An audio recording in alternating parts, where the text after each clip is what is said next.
बंदी छोड़ सतगुरु रामपाल जी भगवान की जय हो। सभी भाई बहनों को दास की तरफ से प्यार भरा राम राम सत साहिब नमस्कार। आज एक भाई का धमकी भरा फोन आया है।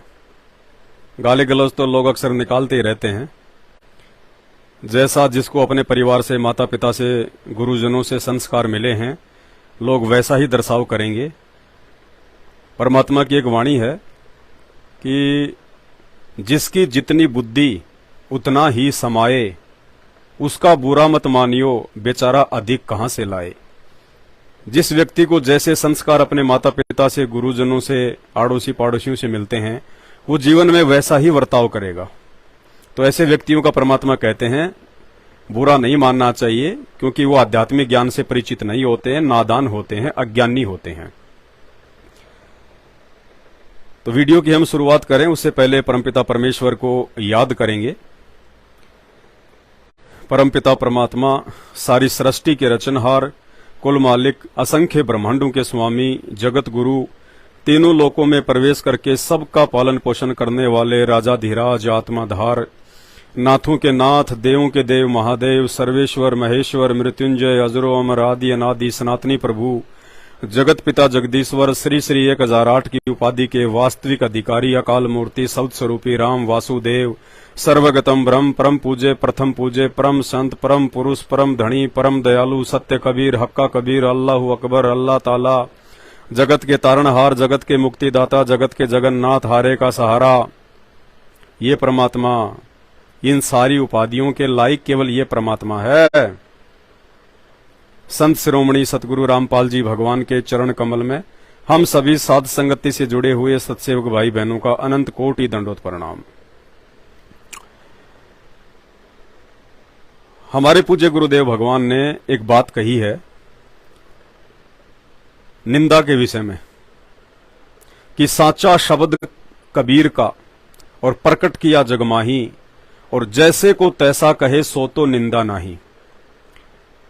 जैसा हमारे धर्म ग्रंथों में लिखा हुआ है, जैसा हमारे धर्म शास्त्रों में भगवानों के विषय में, ब्रह्मा विष्णु महेश के बारे में, 33 करोड़ देवी देवताओं के बारे में, भक्ति के बारे में, जैसा उसमें लिखा गया है, यदि वैसा का वैसा यदि आप सामने पेश कर देते हो, किसी को बताते हो उसके विषय में, तो कहते हैं वो निंदा नहीं है, वो समझने वाले की अपनी कमजोरी है, नादानी है, अज्ञानता है, नासमझी है।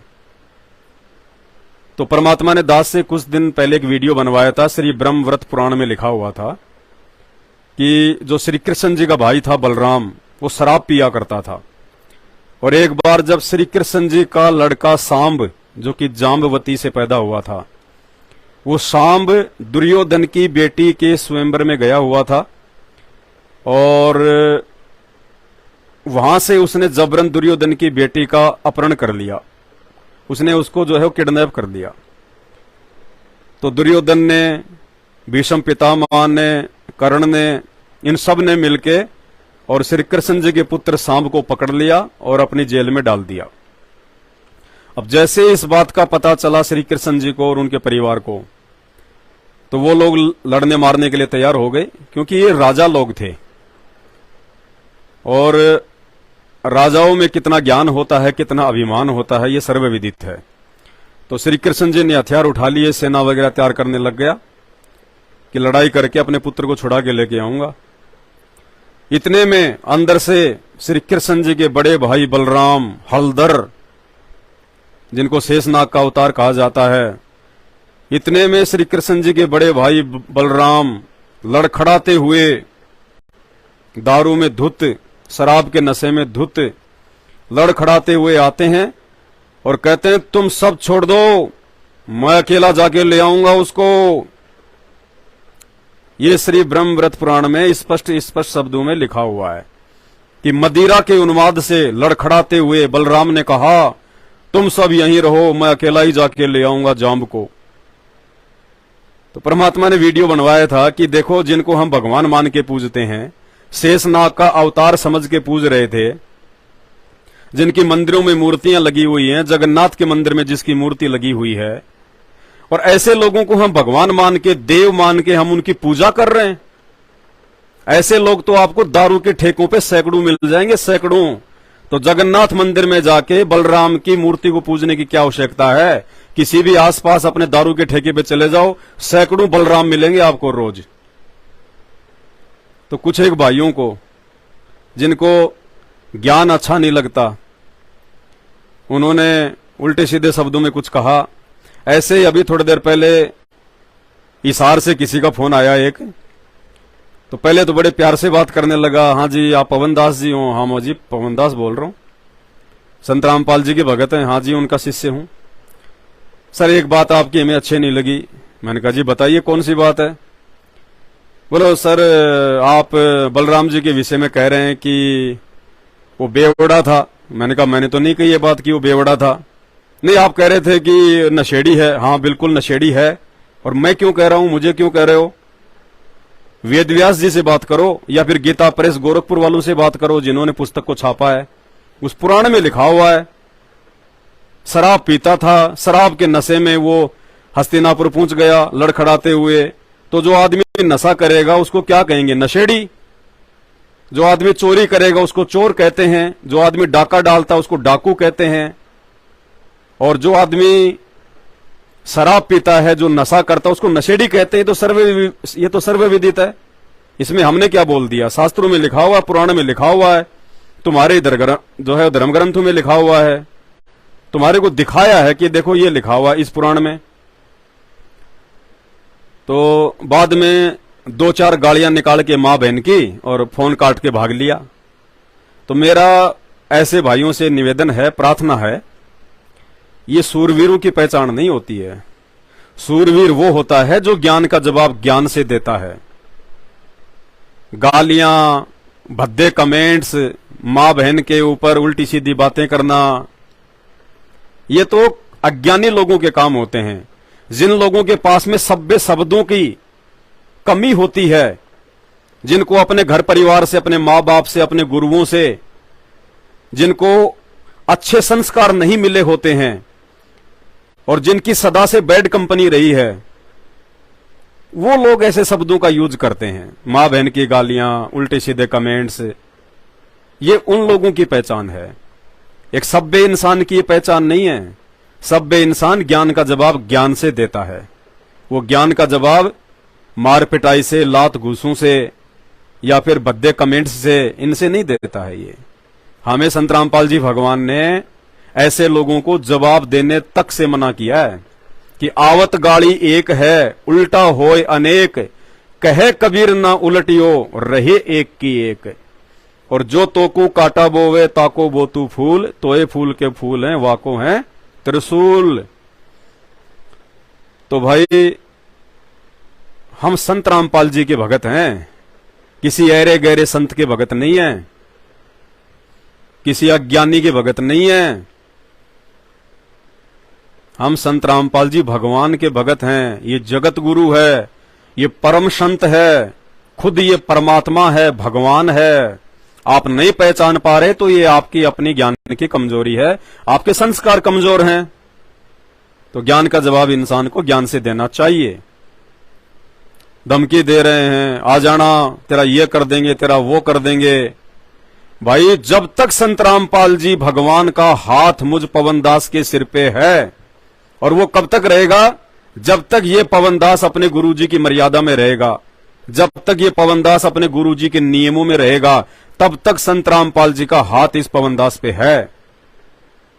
और जब तक संत रामपाल जी का यानी पूर्ण परमात्मा कबीर साहिब का हाथ इस पवन दास के सिर पे है, या मेरे जैसे जितने भी भाई बहनों के सिर पे है, भाई तब तक तो कोई बाल भी बांका नहीं कर सकता। बाल भी बांका मारना तो बहुत दूर की बात है, कह मार देंगे मार देंगे, ये तो सपने लो सपने। संत रामपाल जी के भक्तों के विषय में आपको एक बात बता देते हैं। हमें जो संत रामपाल जी ने ज्ञान दिया है, जो शिक्षा दी है, उस आधार से हम ना किसी का हम बुरा करते, ना हम किसी का बुरा सोचते। सामने वाला चाहे हमें लाख गालियां दे, हम उसकी गालियों का कोई प्रत्युत्तर नहीं देते, हम उसकी गालियों को अपने दिल पे भी नहीं लेते। सामने वाला चाहे कितनी हमारे साथ में मारपिटाई करे, कितनी कोशिश कर ले, हम एक उंगली भी उसकी तरफ नहीं उठाते।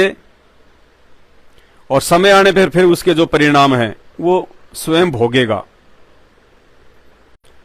और एक विशेष बात जो आप लोगों को नहीं पता होगी अभी तक संत रामपाल जी के भक्तों के विषय में, एक विशेष बात यह है कि संत रामपाल जी के मर्यादित भगत की मौत उस समय होगी जब वो भगत चाहेगा। यानी जब आप संत रामपाल जी से नाम दीक्षा ले लेते हैं और उनकी प्रत्येक मर्यादा में रह के भक्ति करते हैं, तो संत रामपाल जी आपको इच्छा मृत्यु का वरदान देते हैं। इच्छा मृत्यु का सुना होगा आपने, इच्छा मृत्यु महाभारत आपने देखा होगा, सुना होगा। भीष्म पितामह का नाम भी सुना होगा, गंगा पुत्र का। कहते हैं उसको इच्छा मृत्यु का वरदान प्राप्त था, लेकिन अपने कुकर्मों के चलते, अपनी छोटी और ओछी हरकतों के चलते, अधर्म का साथ देने के चलते वो भीष्म पिता गंगा पुत्र भी इच्छा मृत्यु मर नहीं पाया। वो भी काल की इच्छा के अनुसार मरा। जिसको इच्छा मृत्यु का वरदान प्राप्त था वो भी अपनी इच्छा से मृत्यु को प्राप्त नहीं कर पाया। भीष्म पितामह की कितनी दुर्गति से मौत हुई थी पता ना, अर्जुन ने उसको तीरों से छलनी कर दिया था। और कितने 18 दिनों में तड़प तड़प के मरा था, तड़प तड़प के पूरे शरीर को अर्जुन ने तीरों से छलनी कर दिया था। तीरों की सैया पे पड़ा रहा 18 दिन, भुगत भुगत के मरा, तड़प तड़प के। और ये क्यों? जबकि वो तो गंगा जी का पुत्र था। गंगा जी तो सबके पाप काट देती है, अपने पुत्र के पाप क्यों नहीं काट पाई गंगा? अरे आप लोग वर्तमान में जो गंगा जी के भगत हैं या जो और भक्ति करते हैं संत रामपाल जी के अलावा, आप लोग तो भीष्म पितामह से उत्तम भक्ति जिंदगी में नहीं कर सकते। भीष्म पितामह के जैसे भगत आप कभी नहीं हो सकते। और जब गंगा पुत्र होने के बावजूद वो गंगा भी अपने पुत्र भीष्म के पाप नहीं काट पाई, इच्छा मृत्यु का वरदान होने के बावजूद वो इच्छा मृत्यु को प्राप्त नहीं हो पाया और दर्दनाक अकाल मौत मरना पड़ा उसको। ये सौभाग्य अब वर्तमान में इस कलयुग में संत रामपाल जी के भक्तों को प्राप्त है। संत रामपाल जी अपने भगत को इच्छा मृत्यु का वरदान देते हैं। इच्छा मृत्यु का यदि वो भगत आजीवन संत रामपाल जी के प्रति श्रद्धा और निष्ठा भाव से, लगन से भक्ति करता रहेगा और उसकी पूर्ण मर्यादा में रहेगा, उनके एक एक वचन में चलेगा, तो भाई मुझ पवनदास को धमकी देने से पहले संत रामपाल जी के सत्संग सुन लो। संत रामपाल जी के भक्ति विधान से परिचित हो जाओ। संत रामपाल जी के भगत किसी से लड़ते नहीं, झगड़ते नहीं, गाली गलौच नहीं करते। उसके बावजूद यदि कोई संत रामपाल जी के भक्तों से टकराने की मूर्खता करेगा तो भाई परिणाम बहुत भयंकर होगा। हम कुछ नहीं कहेंगे, हमारे गुरुदेव भगवान कुछ नहीं कहेंगे, लेकिन भक्तों के साथ में जो टकराएगा उसका एक विधान है, राम किसी को मारे नहीं, मारे तो हत्यारा राम, अपने आप ही मर जाएंगे कर कर खोटे काम। तो एक छोटा सा सत्संग आप लोगों को सुना देते हैं आपकी जानकारी के लिए। हालांकि आप लोग मानने वाले नहीं हो, लेकिन कुछ एक आत्माएं, एक दो व्यक्ति भी यदि मेरा वीडियो देख के और संत रामपाल जी के सत्संग सुनना शुरू कर देंगे तो मेरा वीडियो बनाने का मकसद पूरा हो जाता है। मेरा मकसद सारी दुनिया को समझाने का नहीं है, और ना मैं समझा सकता, ना मेरी इतनी औकात है, ना मेरे वचन में इतनी शक्ति है। मेरा मकसद है एक दो भाई बहन भी मेरा वीडियो देख के यदि संत रामपाल जी के सत्संग सुनना शुरू कर देंगे, उनका आत्म कल्याण हो जाएगा। ये आत्मा युगों युगों से जिस परमात्मा के लिए तड़प रही है, भटक रही है, ऋषि मुनियों ने युगों युगों हजारों वर्ष भक्ति करके, जंगलों में साधना करके, कठोर तपस्या करके शरीर को गड़ा दिया जिस परमात्मा की प्राप्ति के लिए, उनको परमात्मा की छाया के भी दर्शन नहीं हुए, और आज वो परमात्मा सहज में धरती पे संत रामपाल जी के रूप में 8 सितंबर 1951 से प्रकट है। ये बातें आपको संत रामपाल जी के सत्संग सुनने के बाद में समझ में आएंगी, इससे पहले नहीं आ सकती। इससे पहले तो आप संत रामपाल जी को और उनके भक्तों को गालियां निकाल के, भद्दे कमेंट्स करके, मां बहन करके आप अपने कर्म फोड़ सकते हैं, आप अपने संस्कार बिगाड़ सकते हैं, और फिर इन बिगड़े हुए संस्कारों की बदौलत आने वाले समय में किसी का अकाल मृत्यु होगी, किसी का एक्सीडेंट होगा, किसी का हाथ कट जाता है, किसी का पैर कट जाता है, कोई आंख से काना हो जाता है, किसी को भयंकर रोग लग जाता है, किसी का बेटा मर जाता है, किसी के काम धंधे में नुकसान हो जाता है। परमात्मा कहते हैं तिनका कभू ना नींदिए, जो पांव तले होए घास का तिनका। ये विधान है परमात्मा का। कहते हैं इंसान ने घास के तिनके की भी निंदा नहीं करनी चाहिए। तिनका कभू न नींदिए, जो पांव तले होए, कब ऊंट आंखन में गिरे दर्द गणेरा होए। वो तिनका भी ना जाने कब हवा के झोंके से उठ के आंख में गिर जाए और बहुत ज्यादा पीड़ा कर देता है, छोटा सा तिनका जो आंख में गिर जाता है। और नादानो, तुम तो उस परम संत भगवान की निंदा कर रहे हो और उनके भक्तों की निंदा कर रहे हो। संत रामपाल जी के भक्तों का ओदा पता आपको? संत रामपाल जी के मर्यादित भक्तों का ओदा ब्रह्मा विष्णु महेश से ऊपर का है। ब्रह्मा विष्णु महेश से ऊपर का 33 करोड़ देवी देवताओं तो संत रामपाल जी के भक्तों की सुरक्षा करते हैं। 33 करोड़ देवी देवता उनकी सुरक्षा करते हैं। अभी आप नादान हो, आपको नहीं पता इस बात का कि धरती पे कौन परम शक्ति प्रकट है संत रामपाल जी के रूप में। ये जेल में बैठे हुए हैं तो इन्हें कोई सामान्य संत समझने की गलती ना करना, कोई हरियाणा का गांव दनाने का जाट समझने की गलती मत करना। रावण ने भी यही गलती करी थी। जब मंदोदरी को इस बात का पता चला कि ये श्री राम है, ये त्रिलोकीनाथ है, भगवान विष्णु के अवतार हैं और सीता जी है लक्ष्मी का अवतार है, जब मंदोदरी को इस बात का पता चला तो वो चिंतित होकर अपने पति रावण के पास गई और कहा कि आपने तो बहुत बड़ी गलती कर दी, आपने तो अपनी मौत मोल ले ली। आप जिसकी पत्नी उठा के लाए हैं ना सामान्य स्त्री समझ के, ये साक्षात त्रिलोकीनाथ भगवान विष्णु जो राम रूप में आए हुए हैं, उनकी पत्नी लक्ष्मी है सीता, और इसको समय रहते वापस दे के आ जाओ। तो रावण हंसा और हंस के बोला, ए नादान स्त्री, ए अबला स्त्री, वो 2 बनचर जंगल में घूमने वाले, हिरण मार के खाने वाले, उनके विषय में तू कह रही है कि वो भगवान है, वो परमात्मा है, वो राम है, क्या बिगाड़ लेंगे वो मेरा? ऐसा कह के उसने मंदोदरी को साइड में कर दिया और अंत में रावण ने फिर अपनी जो है दुर्गति करवाई। जिसको वो सामान्य समझ रहा था, बनचर समझ रहा था, मृग मार के खाने वाला समझ रहा था, बनचर समझ रहा था राम और लक्ष्मण को, अंत में दुर्गति हुई उस रावण की। लंका लुट गई पूरी, अकाल मौत को प्राप्त हुआ। अब कहीं जो है गधा बन के घूम रहा होगा। तो भाई और बहनों, उस मंदोदरी की तरह आप लोगों को हम समझा रहे हैं, आने वाला समय इतना आसान नहीं है जितना तुम समझ रहे हो। अब वो समय गया कि दुनिया तो ऐसे चलेगी, ऐसे चलती आई है। 2027 से पहले अच्छों की नीचे की जमीन खिसक जाएगी। बड़े बड़े करोड़पति रोडपति दिखाई देंगे आपको, अपने आप को बहुत ज्यादा धनाढ़े, बलशाली, शक्तिशाली, मंत्री संतरी कहने वाले रोड पे दिखा देंगे आपको, रोड पे, और अपनी जीवन के लिए भीख मांगेंगे संत रामपाल जी से। दूसरी कोई शक्ति नजर नहीं आएगी उस समय। एक छोटा सा कोरोना आया था, उसी में सब फैल हो गए। 33 करोड़ देवी देवता, ब्रह्मा विष्णु महेश, मंदिर मस्जिद गुरुद्वारे चर्च सब फैल हो गए, सबके ताले लग गए, कोई सामने नहीं आया, कोई बचाने नहीं आया। और वर्तमान में देख लो क्या हाहाकार मच रहा है इस दुनिया में।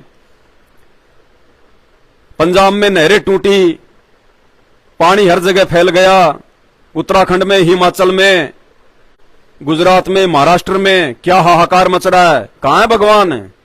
कहां है जिनकी हम पूजा पाठ करते हैं? क्यों करते थे पूजा पाठ? मुसीबत के समय काम आए, और जो मुसीबत के समय नहीं काम आ रहा वो काहे का भगवान, काहे का परमात्मा? क्या आवश्यकता फिर उस भगवान की जो मुसीबत के समय अपने भगत के सामने ना आए? तो कोई भगवान नहीं है। वर्तमान में संत रामपाल जी सर्वशक्तिमान परमात्मा है। आप लोगों को पता होगा, इतने तो समझदार हो आप। जिस समय सूरज उदय नहीं होता है, रात्रि का समय होता है, उस समय चांद और सूरज टिमटिमाते दिखाई देते हैं, उनकी महिमा होती रहती है। और जैसे सुबह का समय होता है और सूरज निकलना शुरू होता है, और जैसे जैसे सूरज का प्रकाश बढ़ना शुरू होता है, वो सारे के सारे वो सितारे, वो चांद फीके पड़ जाते हैं, दिखाई भी नहीं देते। और वो चांद जो रात्रि में पूरी दुनिया को रोशनी करता हल्की हल्की, वो भी फीका पड़ जाता है जब सूरज निकलता है। तो ब्रह्मा विष्णु महेश तो समझो चांद, और 33 करोड़ देवी देवता समझो ये सितारे, और संत रामपाल जी है सूरज, पूर्ण परमात्मा जो निकल चुका है और आने वाले 3 से 4 वर्षों में पूरी तरह से निकल के आ जाएगा सबके सामने। जितनी भी भविष्यवाणियां हो रखी हैं, चाहे वो नास्ट्राडामस की हो, चाहे वो बाबा वेंगा की हो, किसी की भी हो, वो कल की भगवान, वो कल की अवतार जिसके विषय में लोग चिल्ला रहे हैं, वो आ चुका है, वो प्रकट हो चुका है, वो गुप्त रूप से अपना ज्ञान प्रचार कर रहा है, समय आने पे सबके सामने प्रकट हो जाएगा। कहीं ढूंढने की आवश्यकता नहीं है उस कल्कि को। वो कल्कि भगवान, कल्कि यानी कलयुग का अवतार, वो कल्कि भगवान संत रामपाल जी हैं, जो 8 सितंबर 1951 से धरती पे प्रकट हो चुके हैं और आने वाले 3 से 4 वर्षों के अंदर अंदर पूरी दुनिया के समक्ष प्रकट हो जाएंगे अपने वास्तविक रूप में। वास्तविक रूप का मतलब दुनिया उनको एक शक्ति के रूप में जान जाएगी, पहचान जाएगी कि हां, धरती पे यदि कोई संत है, धरती पे यदि कोई भगवान है, ऊपर यदि कोई भगवान है, तो केवल संत रामपाल जी है, इनके अलावा कोई परमात्मा नहीं है। बाकी सब फीके हैं, हल्के हैं, वो हमारे मतलब के नहीं है, वो हमें मोक्ष नहीं दे सकते, वो खुद लग 84 में जाते हैं, हमें कहां से 84 से बाहर का रास्ता दिखा देंगे। तो भाई और बहनों, इस वहम में ना रहना। संत रामपाल जी कहते हैं, जो मेरा भगत होगा ना, भगत किसी से लड़ता नहीं और भगत किसी से डरता नहीं। ये गुण होता है भगत का, देवी देवताओं के भगत का नहीं, ईसा मसीह के भगत का नहीं, किसी और के भगत का नहीं, पूर्ण परमात्मा का जो भगत होता है। क्योंकि पूर्ण परमात्मा उसको तत्व ज्ञान देके, अपनी यथार्थ भक्ति देके और अपना आशीर्वाद देके भगत को निर्भय बना देता है। निर्भय, क्योंकि परमात्मा स्वयं निर्भय होता है। निर्विकार निर्भय तू ही और सकल भयमान, और सब पे तेरी साहिबी, हे परमात्मा तेरे ऊपर और ना साहिब कोई। तो वो परमात्मा निर्विकार होता है, निर्भय होता है, निडर होता है, और जो उस परमात्मा से उपदेश प्राप्त कर लेता है और उसकी मर्यादा में रहता है, वो उस परमात्मा का बेटा बन जाता है, बेटी बन जाती है। तो बाप के ज्यादा नहीं तो थोड़े बहुत गुण तो उनके बेटा बेटी में आ ही जाते हैं। तो जब बाप निडर है, निर्भय है, तो उसके भगत भी निडर होते हैं, निर्भय होते हैं। लेकिन निडर और निर्भय का मतलब ये नहीं कि जाके किसी को मार दे, गाली गलौज कर दे, किसी को डरा दे, धमका दे, दादा बन जाए। ये तो कायरों के काम होते हैं। सूरवीर कभी किसी को तंग नहीं करता, परेशान नहीं करता। सूरवीर कभी किसी अबला पे, निर्बल पे अत्याचार नहीं करता। सूरवीर वो होता है जो हर परिस्थिति का डट के मुकाबला करता है, संघर्ष करता है, जो किसी असहाय को, जो किसी निर्बल को डराता नहीं, धमकाता नहीं, जो किसी का हक नहीं छीनता, वो होता है सूरवीर। सूरवीर वो नहीं होता है कि शाम को 100 रुपए किसी से मांग के लेके एक दारू का पौवा डाल के अपने गले में और फिर गालियां निकालता फिर मोबाइल पर, वैसे ये कर दूंगा, वो कर दूंगा, और दारू उतरने के बाद फिर हाथ जोड़ेगा, भाई साहब गलती हो गई, मुझे पता नहीं था। वो सूरवीर नहीं, वो कायर है, अज्ञानी है। तो धरती पे यदि कोई सूरवीर है वर्तमान में, तो संत रामपाल जी के भगत हैं, जो आप लोगों की गालियां खा रहे हैं, फिर भी आप लोगों तक संत रामपाल जी का ये अमृत ज्ञान पहुंचा रहे हैं। आप लोगों की धमकियां सहन कर रहे हैं, फिर भी आप लोगों तक आपके आत्म कल्याण के लिए, कि आपको मरने के बाद में 84 लाख योनियों में ना जाना पड़े, गधा कुत्ता सुअर ना बनना पड़े, आप भाई बहनों तक हम लोग ये ज्ञान पहुंचा रहे हैं। संत रामपाल जी के सत्संग सुनने की प्रार्थना कर रहे हैं, क्योंकि हमें संत रामपाल जी ने वास्तविकता से परिचित करवा दिया। जीवन का सार क्या है, जीवन का रहस्य क्या है, उन्होंने समझा दिया। संत रामपाल जी की पुस्तक पढ़ने के अलावा, संत रामपाल जी के सत्संग सुनने के अलावा दुनिया में आपको जीवन के सार का और कहीं से पता नहीं चलेगा, कहीं से भी। तो संत रामपाल जी के भक्तों को भाई डराने की आवश्यकता नहीं है। यदि मैं पवन दास कुछ गलत बोल रहा हूं और जो बोलता हूं, यदि उसका आपके धर्मशास्त्रों में यदि कोई प्रमाण नहीं है, बिना प्रमाण के यदि मैं कोई बात बोलता हूं आपको, चाहे ब्रह्मा विष्णु महेश के विषय में हो, चाहे 33 करोड़ देवी देवताओं के विषय में हो, चाहे राम और श्री कृष्ण के विषय में हो, चाहे किसी भी धर्म पंथ के विषय में हो, यदि कोई भी बात मैं आपको शास्त्रों से दिखा के नहीं बोलता हूं, या मेरी किसी बात का कोई प्रमाण नहीं है, तो गालियां क्यों दे रहे हो, धमकियां क्यों दे रहे हो? अरे जाके कोर्ट में मुकदमा करो ना। दास अपने गुरुदेव भगवान के आशीर्वाद से सामना करेगा, प्रमाण देगा कोर्ट में कि ये पुराण, ये गीता, ये वेद, ये मेरे बाप दादाओं ने नहीं लिखे, ये इन्हीं धर्म के ठेकेदारों ने लिखे हैं, ये वेदव्यास जी ने लिखे हैं, गीता प्रेस वालों ने छापे हैं, और यही पंडित लोग, यही ज्ञानी लोग इनको पढ़ते हैं, दिन रात इनकी कथाएं करते हैं। लेकिन ये इनमें जो असली जो सार है, जो मतलब की बात है, वो क्यों नहीं बताते ये दुनिया को? मीठी मीठी कहानियां सुना के, पीछे से बैकग्राउंड म्यूजिक चला के दान पेटियां क्यों भर रहे हैं? ये समाज को हकीकत से परिचित क्यों नहीं कराते? तो अगर ऐसी कोई बात है तो भाई ये कायरता दिखाने से क्या फायदा?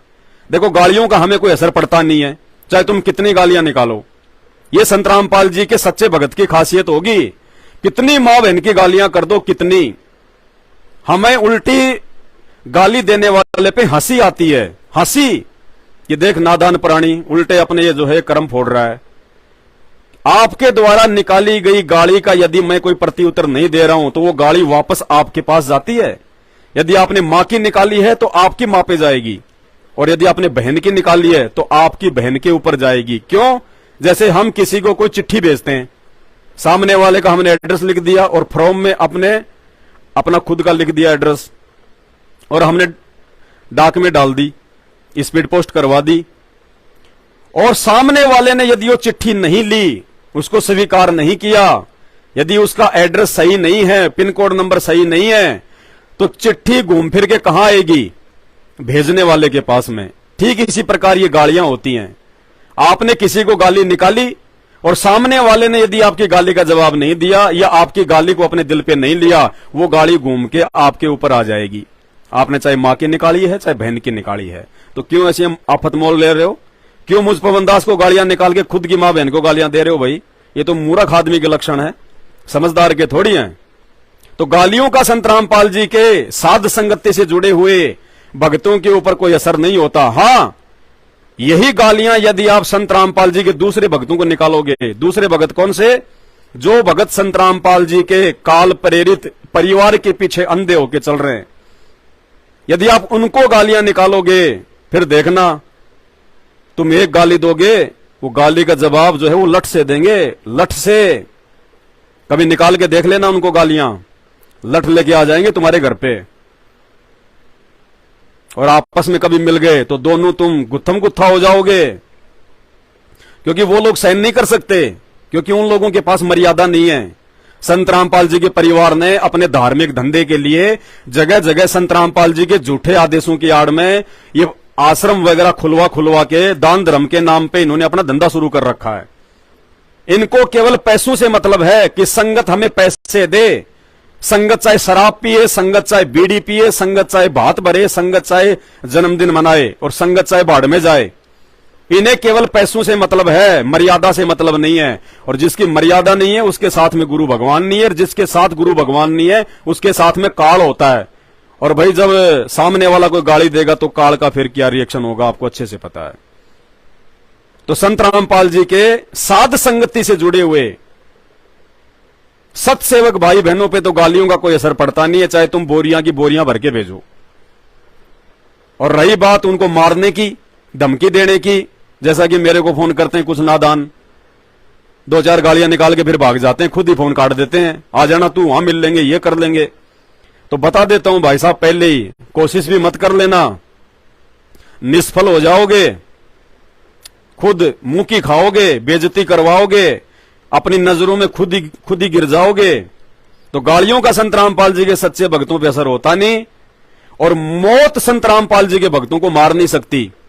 मौत जिससे पूरी दुनिया डरती है, वो मौत संत रामपाल जी के जूते झाड़ती है, जूते। काल जो पीसना और जोरा है पणिहार। काल कौन? काल। और ये पणिहार कौन? काल जो पीसना, जोरा है पणिहार। जोरा यानी मौत।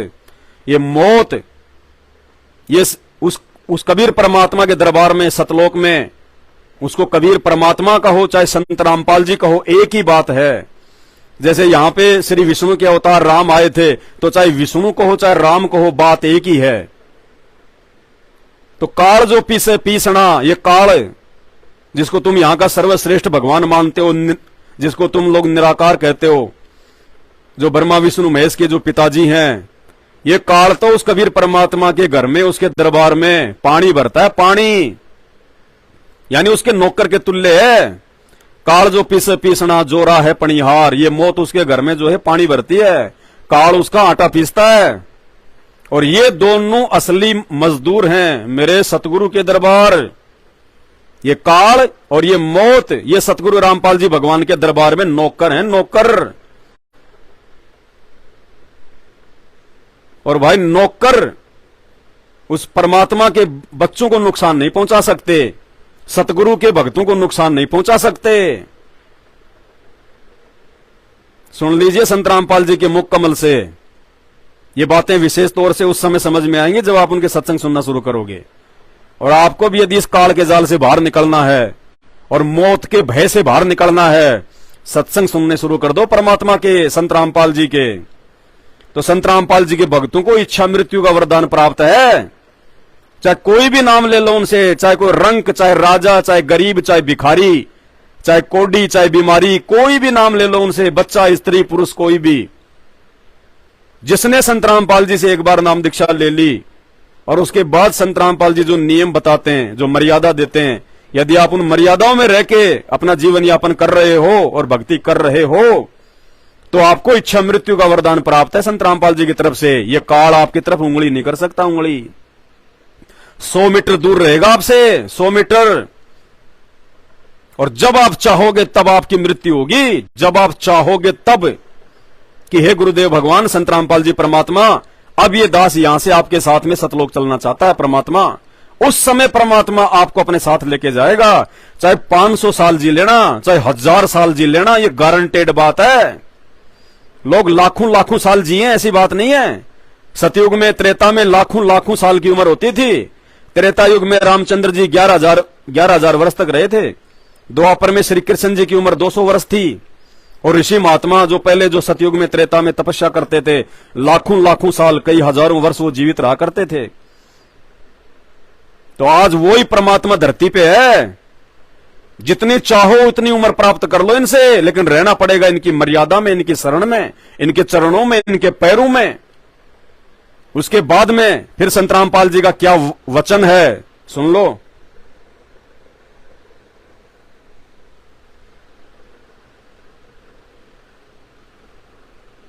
कबीर परमात्मा के भगत के बारे में आपको सत्संग में बहुत बार बताया है।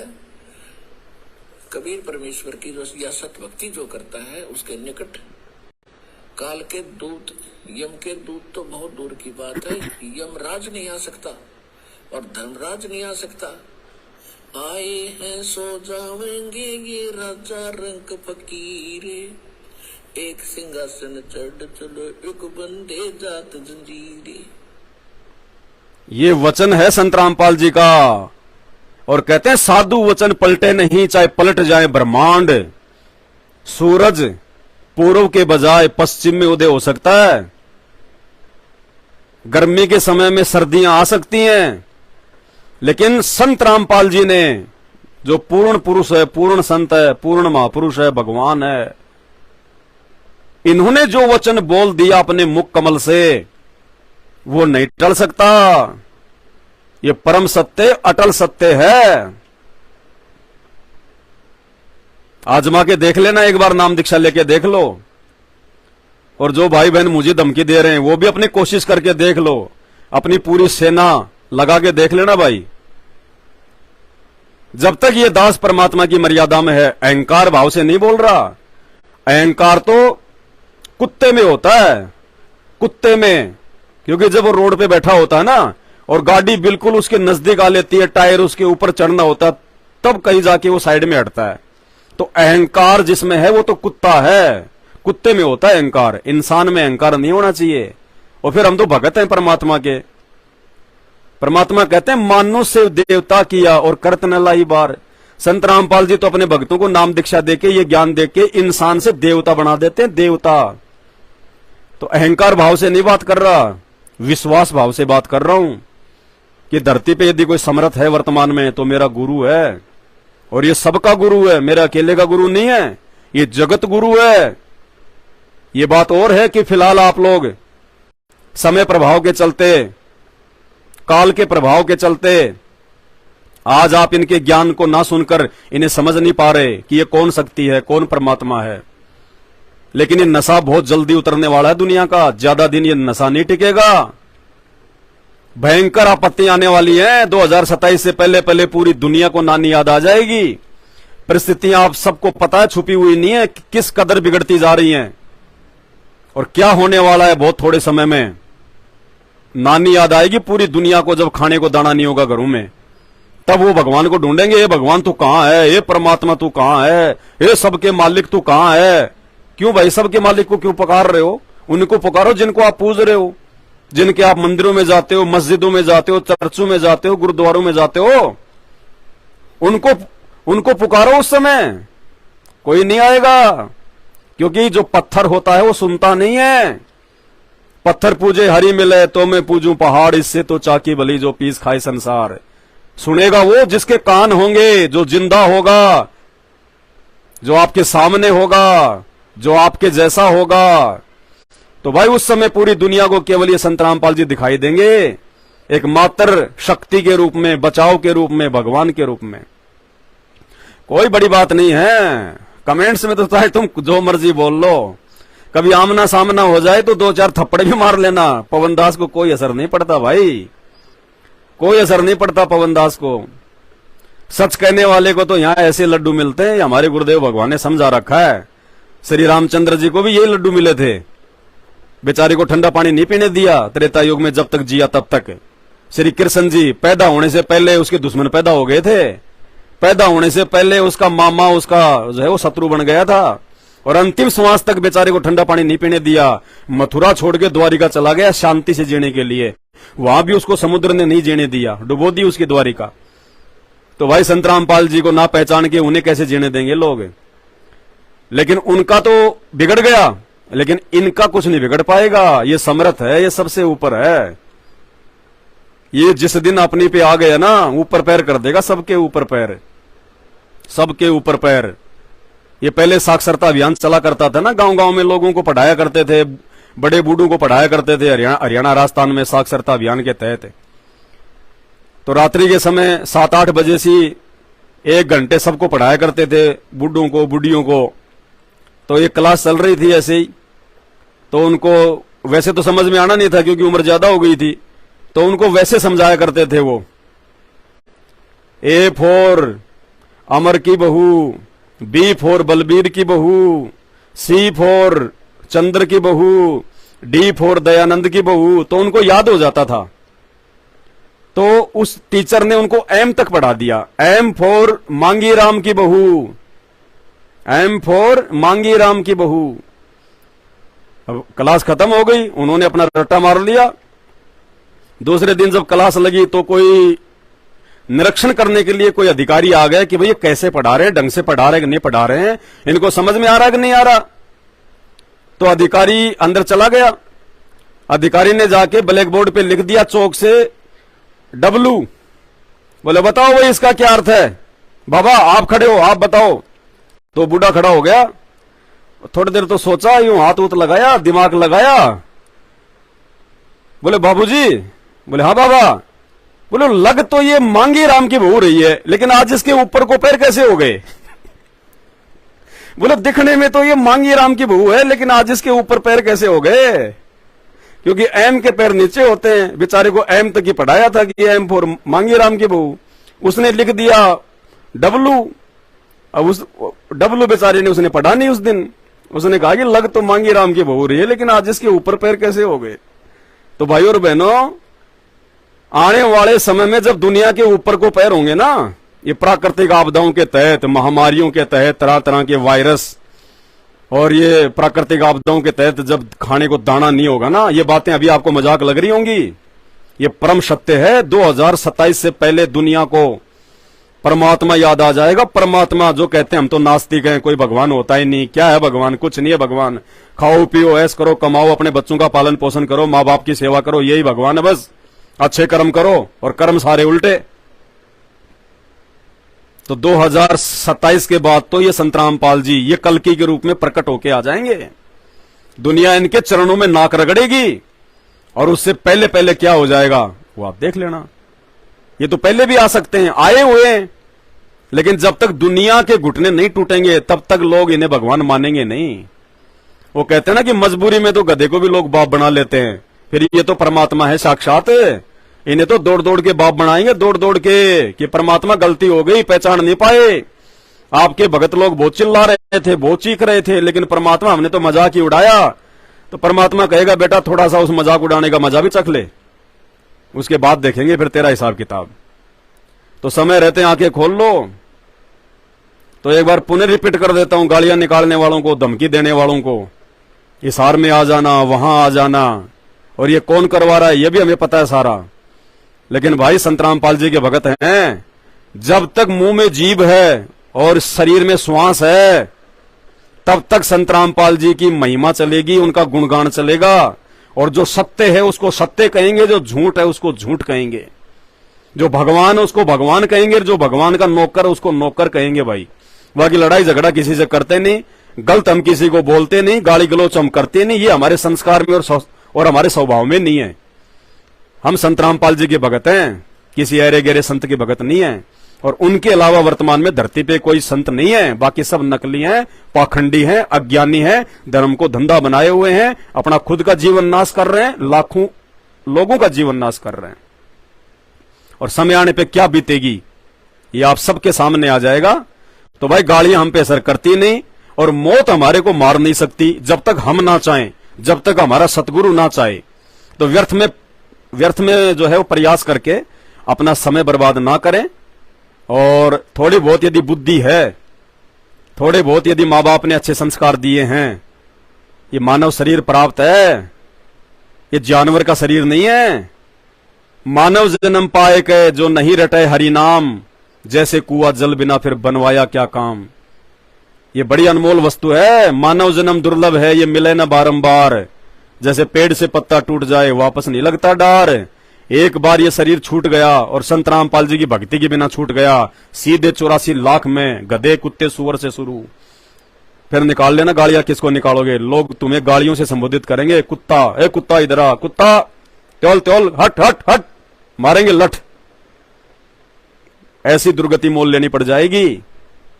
तो भाई इस दुविधा से बाहर निकालने वाला परम संत केवल एक ही धरती पे संत रामपाल जी। और उनके भगत भी कान खोल के सुन लो।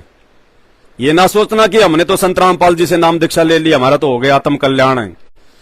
संत रामपाल जी से नाम दीक्षा लेने मात्र से नहीं बच पाओगे काल से, पूर्ण मर्यादा में रहना पड़ेगा और गुरु को भगवान मानना पड़ेगा। और ये दो काम उसी समय हो सकते हैं जब आप सात संगति से जुड़ोगे। सतलोक आश्रम मैनेजमेंट हरियाणा अर्थात संत रामपाल जी के काल प्रेरित परिवार के साथ में रह के, उन फर्जी आश्रमों में जाके, फर्जी नामदान केंद्रों पे जाके, उनको ज्योति पाठ का चढ़ावा चढ़ा के तुम जिंदगी में संत रामपाल जी की गोद में नहीं बैठ सकते। भले तुम अपने आप को उनका भगत समझते रहना कि हम तो आरती भी कर रहे हैं, मंत्र भी कर रहे हैं, आश्रमों में जा रहे हैं, वहां पे दान धर्म भी कर रहे हैं। नहीं, गुरु बिन माला फेरते, गुरु बिन देते दान, गुरु बिन दोनों निष्फल है चाहे पूछो वेद पुराण। दान केवल अपने गुरु को दिया जाता है, अपने भगवान को, क्योंकि सुपात्र केवल गुरु है, बाकी सब कुपात्र है। चाहे उनका बेटा हो, चाहे बेटी हो, चाहे पत्नी हो, चाहे भाई हो, चाहे बंधु हो, चाहे रिश्तेदार हो, चाहे कोऑर्डिनेटर हो। तो दान केवल अपने गुरु के हाथ में है। और तुम कितनी बड़ी महाभूल कर रहे हो उन कुपात्रों को दान देके। और वो कुपात्र क्या कर रहे हैं? अपनी मौज मस्ती, और बाद में पत्थरों में पैसा बर्बाद कर रहे हैं। पत्थरों में क्या आवश्यकता आश्रम बनाने की? हाँ, भगवान तुम्हारा जेल में बैठा और तुम अपने घर पे रह के भक्ति नहीं कर सकते। घटी ही में गंगा, घटी ही में जमुना, घटी ही में जगदीश, ये वाणियां याद करो। मोकू कहां ढूंढे रे बंदे, मैं तो तेरे पास में। भगवान उन पत्थरों में कैद नहीं है। अरे तुम मेरे जगत वालों में क्या अंतर हो गया? जगत वाले तो मंदिरों में भगवान ढूंढते हैं, मस्जिद में ढूंढते हैं, चर्च में ढूंढते हैं, गुरुद्वारे में ढूंढते हैं। तुम इन आश्रमों में जो है भगवान ढूंढ रहे हो। और भगवान क्या कह रहा है कि मोको कहां ढूंढे रे मूर्ख, मैं तो तेरे पास में। पास में का मतलब है जब आपको सच्चा गुरु मिल जाता है, उसके बाद यदि आप उस गुरु की सच्ची साधना मर्यादा में रह के करोगे तो शब्द रूप में गुरु सदा आपके साथ में रहेगा।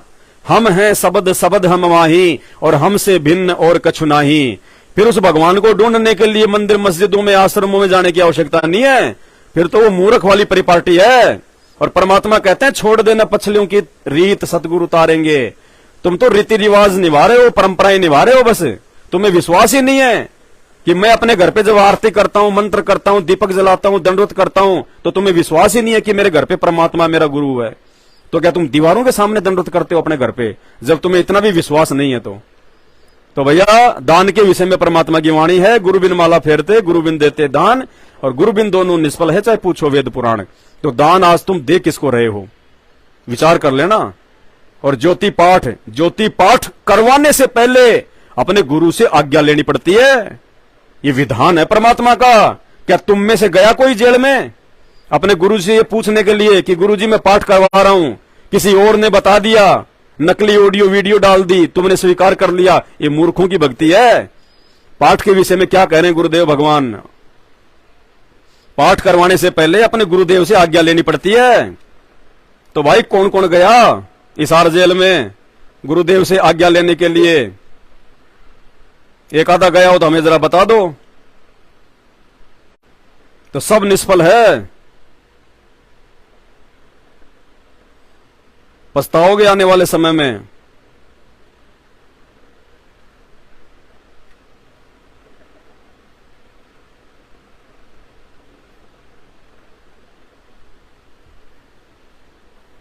ये देखो क्या कह रहे हैं परमात्मा, पाठ करवाने से पहले अपने अपने गुरुदेव की आज्ञा लेना जरूरी है।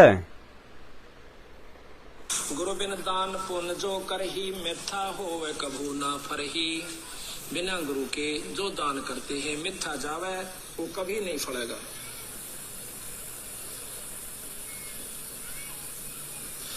गुरु बिन होम यज्ञ जो साधे औरो 10 मन पातक लागे। गुरु बिन कोई पाठ कोई हवन ये नहीं करवाना चाहिए, गुरु की आज्ञा लेकर फिर करवाना चाहिए। लिया आपने आज्ञा, गए सारजेल,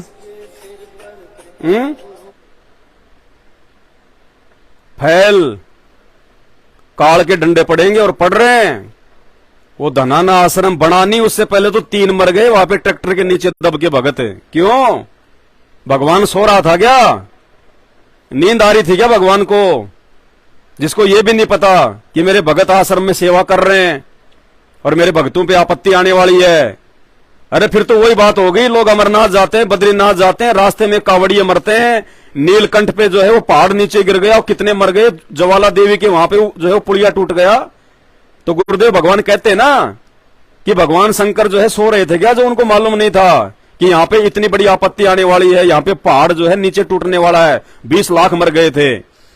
लेकिन गुरुदेव ने बताया कि शंकर भगवान भी इन पाखंडों से प्रसन्न नहीं होता। तो संत रामपाल जी के भक्तों के साथ भी वही हो रहा है वर्तमान में। वो अपना खुद का घर नहीं बना रहे थे, वो तो भगवान का घर बना रहे थे आश्रम। फिर भी संत रामपाल जी ने नहीं बचाया उनको। अभी मरे महीने 2 महीने पहले। एक तो हिसार का ही उसमें अपने माँ बाप का इकलौता ही था, 17-18 साल का, हिसार के राजपुरा गांव का। क्यों भाई, क्यों नहीं बचाया गुरुजी ने? तो गुरुजी का वचन है। काल के साथ में क्या एग्रीमेंट हुआ था परमात्मा का पता है ना, सृष्टि रचना पड़ी है।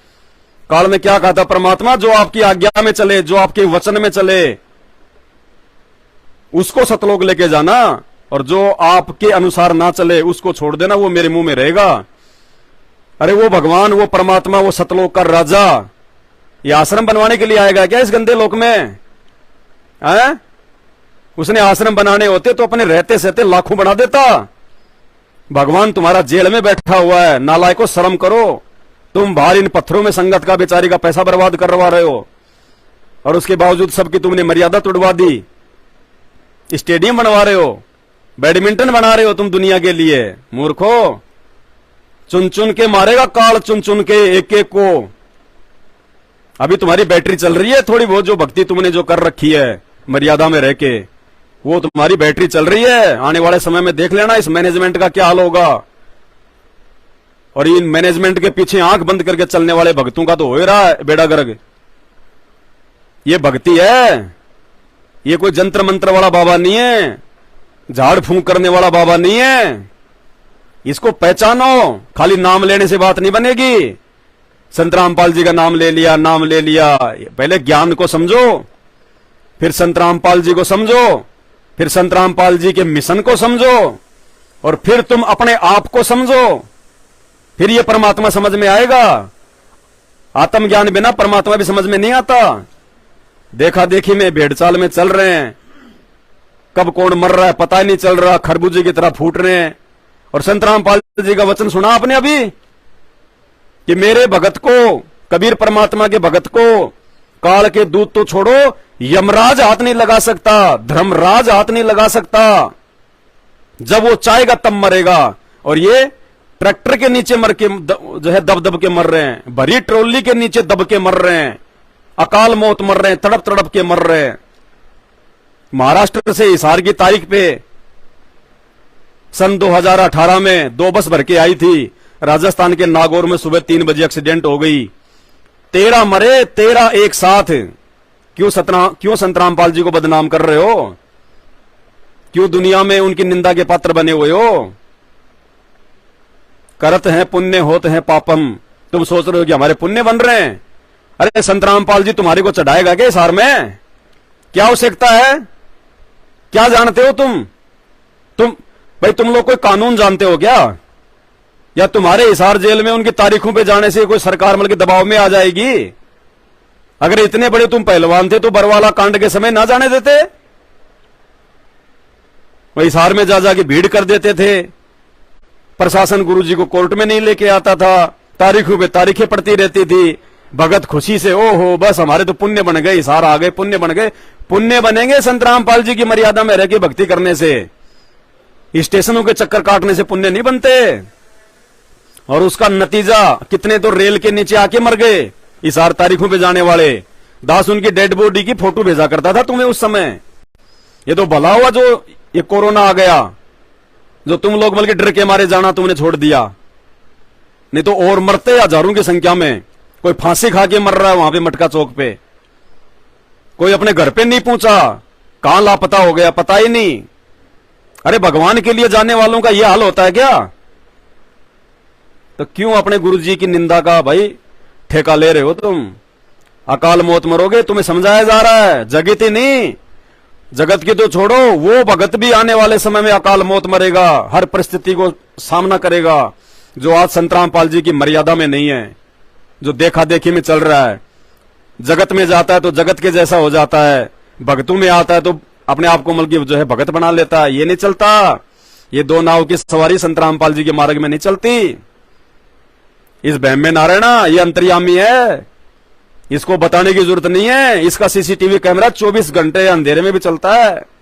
अंतर्यामी एक तुम, आत्म के आधार, जो तुम छोड़ो हाथ तो मोय कौन उतारो पार, रोज पढ़ते हो संध्या आरती में, लेकिन कभी विचार नहीं करते कि अंतर्यामी क्या होता है। अंतर्यामी मुंह से बोलना तो दूर, मन में जो बात सोच लोगे उसको भी सतगुरु रामपाल जी भगवान जानते हैं।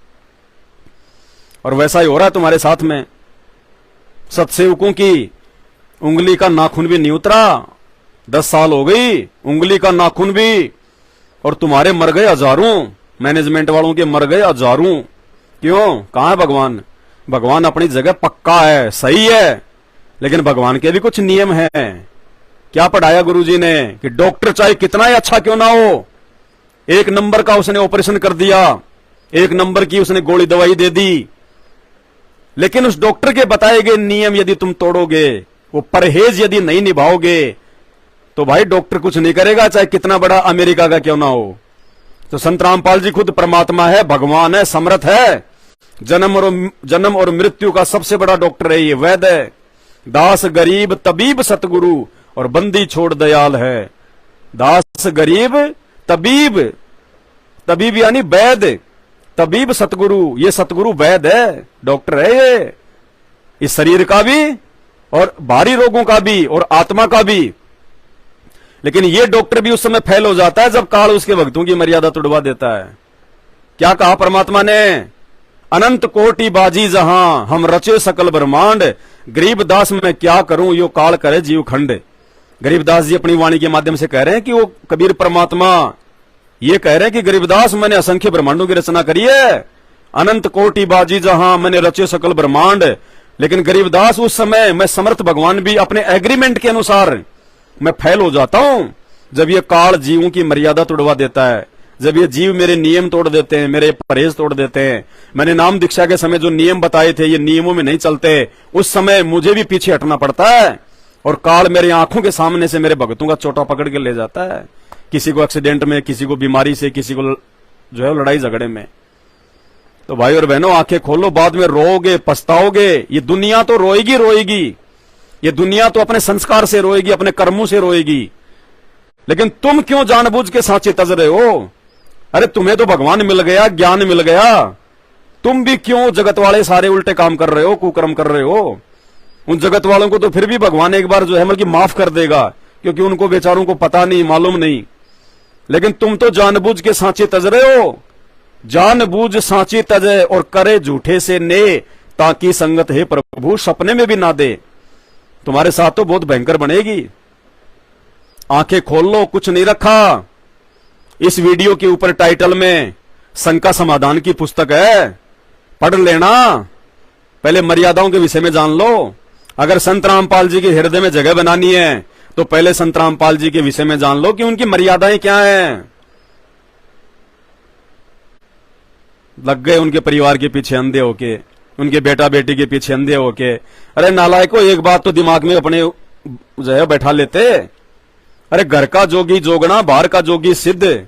जिस घर में भगवान आता है ना, वो घर वाले कभी नहीं पहचानते भगवान को, कभी भी। चारों युगों का इतिहास उठा के देख लो।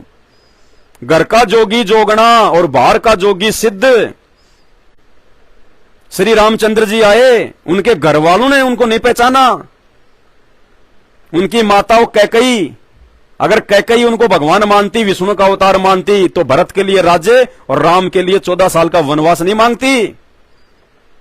कौशल्या, उसकी माता, यदि उसको भगवान मानती, विष्णु का अवतार मानती, तो वनवास में जाते समय रो रो के उसका बुरा हाल नहीं होता। उनके पिता दशरथ यदि उनको भगवान मानते, तो पीछे से उनकी याद में अपने वो प्राण न त्यागते। चौबारे से नीचे गिर के, नाड़ के बल, गर्दन के बल नीचे गिर के अकाल मौत ना मरते। जब श्री रामचंद्र जी जा रहे थे ना जंगल में, तब उनको देखने के लिए वो छत पे चढ़ गए, सबसे ऊंची उस पे दीवार पे, और यूं देखने लगे कहां गया कहां गया। इतने में उनका पैर फिसल गया, ऊपर से नीचे गिरे, गर्दन के बल अकाल मृत्यु हुई। लक्ष्मण यदि उनको भगवान मानता, विष्णु का अवतार मानता, तो भगवान की रक्षा के लिए तीर कमान लेके उनके साथ में उनका बॉडीगार्ड बन के नहीं जाता। रावण यदि उनको भगवान मानता, तो सीता को नहीं उठाता। तो विचार करो इन बातों को। श्री कृष्ण जी के साथ में देख लो, उनका मामा कंस अगर उनको भगवान मानता, श्री कृष्ण का यदि श्री विष्णु का अवतार मानता, तो उसकी जान के पीछे नहीं पड़ता। पूतना यदि उसको भगवान मानती, जहरीला दूध नहीं पिलाती। शिशुपाल भगवान मानता तो गालियां नहीं निकालता। जरासिंध, काल्यावन यदि भगवान मानते, तो मथुरा के ऊपर चढ़ाई नहीं करते। दुर्योधन यदि उनको भगवान मानता, तो उनके संधि प्रस्ताव को नहीं ठुकराता। ये हर युग में होता है, ये पहचान है। भगवान या महापुरुष या पूर्ण संत जिस घर में आता है, वो घर वाले हमेशा अंधेरे में रहते हैं। अंधेरे में कहते ना, दीपक के नीचे हमेशा अंधेरा रहता है। ये हाल संत रामपाल जी के परिवार वालों का है। और ऐसे मूर्खों के पीछे लग के तुम अपना दीपक क्यों बुझाने में लगे हुए हो? संत रामपाल जी से मोक्ष होगा, उनके परिवार से नहीं होगा। उन आश्रमों में जाके मजदूरियां करने से मोक्ष नहीं होगा। ये सीमेंट के कट्टे उठवाने के लिए नहीं आया गुरुजी। सतलोक से चल के वो परमात्मा सीमेंट की बोरियां उठवाने के लिए नहीं आया, मिट्टी में सिर दिलवाने के लिए नहीं आया अपने भक्तों का, वो भक्ति करवाने के लिए आया है। समझो इन बातों को और समय रहते हट जाओ इनसे। कोई लेना देना नहीं है। मूर्खों का टोला है उनका परिवार पूरा। ये कोऑर्डिनेटर लोग सब मूर्खों के टोले हैं, ले डूबेंगे तुम्हें। समझा सकते हैं, इससे ज्यादा हमारे पास में और कोई उपाय नहीं है। शंका समाधान की पुस्तक है, पढ़ लेना एक बार, आंखें खुल जाएंगी। इससे ज्यादा क्या समझाएं अब। बाकी भैंस के आगे तो कितनी बीन बजा लो, कोई समझने वाला तो है नहीं। वो कहते हैं ना, समझदार तो वो होता है जो दूसरों की ठोकर से समझ जाए, और मूर्ख तो अपने पैर को अंगूठा फुड़वा के ही मानता है। तो समझदार होगा वो तो समय रहते समझ जाएगा। बाकी तो वही अंगूठा फूटना ही है। बाद में तो फिर जानवर भी समझ जाता है। अरे ठोकर लगने के बाद तो जानवर को भी अकल आ जाती है। समझदार वो है, इंसान वो है जो दूसरों की ठोकर से समझ जाए, अपना अंगूठा फुड़वाने से बच जाए। बाकी आपकी मर्जी, आपकी मौज। हम तो लाइव आते रहेंगे, परमात्मा की महिमा गाते रहेंगे। हमारे जीवन का दूसरा मकसद है ही नहीं, सिर्फ एक मकसद है, गुरुदेव भगवान सतगुरु रामपाल जी परमात्मा की महिमा, उनका ज्ञान जन जन तक पहुंचाना, लोगों को जानकारी देना। कोई मान जाएगा तो उसका भाग्य, नहीं मानेगा तो उसका दुर्भाग्य। कहते हैं सकल पदार्थ है जगमाही और भाग बिना नर पावत नाही। तो जो भागी आत्मा होंगी, जो अच्छी आत्मा होंगी, वो तो उनके सत्संग सुनना शुरू कर देंगी। और जो निर्भागी होंगे, उनकी तो आदत है, वो तो अपने माँ बाप को भी गालियां निकालने से नहीं चूकते। संत रामपाल जी तो उनके लगते ही क्या, जब तक उनको ज्ञान नहीं है। बाकी अपनी मौज तो बंदी छोड़। सतगुरु रामपाल जी भगवान की जय हो।